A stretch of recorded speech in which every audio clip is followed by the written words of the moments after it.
Quand nous reconnaissons que nous avons réellement besoin de Dieu, il nous fortifie. Voilà l'avantage de la faiblesse. Dans les épreuves, Dieu nous enseigne à lui faire confiance. Nous témoignons le mieux pour Christ quand nous en disons le moins possible sur nous-mêmes. Nous avons tous de la valeur aux yeux de Dieu. Le but de la prière n'est pas d'obtenir ce que nous voulons, mais de devenir ce que Dieu veut que nous soyons. Ce qui nous inquiète, nous stresse ou nous fait peur ne peut pas empêcher Dieu de poursuivre son œuvre en nous. Fort de cette assurance, nous poursuivons notre journée en sachant qu'il est souverain. Laissons tout entre ses mains. Dans le plan divin, les interventions surnaturelles ne sont pas une fin en soi, mais un moyen de nous enseigner que nous pouvons toujours faire confiance au Dieu Tout-Puissant et lui obéir. La clé de notre endurance réside dans l'échange de nos ressources limitées contre la force illimitée de Dieu. L'échec n'est jamais final pour ceux qui recommencent avec Dieu. Nous n'avons pas à régler nous-mêmes nos comptes avec ceux qui nous ont fait du tort. Avec la bonté et l'amour, nous pouvons mettre fin à la vengeance. La vengeance nous place au même niveau que notre ennemi. Le pardon nous place au-dessus de lui. Dieu est plus fort que notre adversaire le plus fort. Quand nous avons des difficultés, sachons que la prière est le chemin le plus court entre notre cœur et celui de Dieu. Dieu n'a pas promis de nous garder des tempêtes de la vie, mais de nous garder au sein de celles-ci. Dieu nous permet des épreuves. Il accorde aussi la consolation.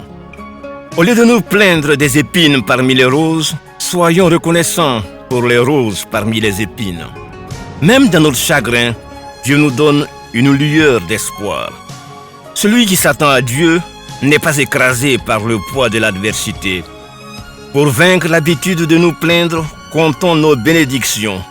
Deux des plus grandes ruses du diable sont le découragement et l'épuisement.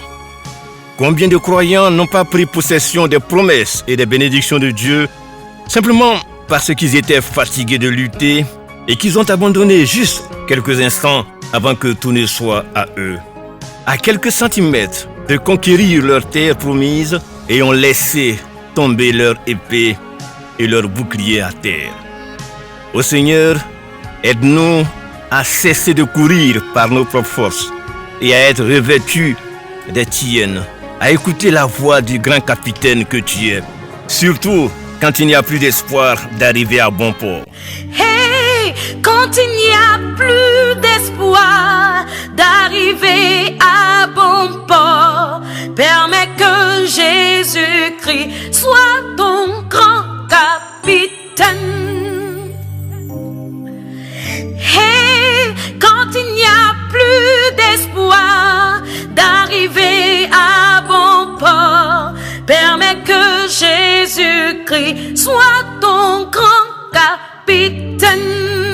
Oui, le grand capitaine, le Dieu des cieux et de la terre, peut changer notre adversité en témoignage. Il peut changer notre nuit en jour. Le moment de notre percée est arrivé.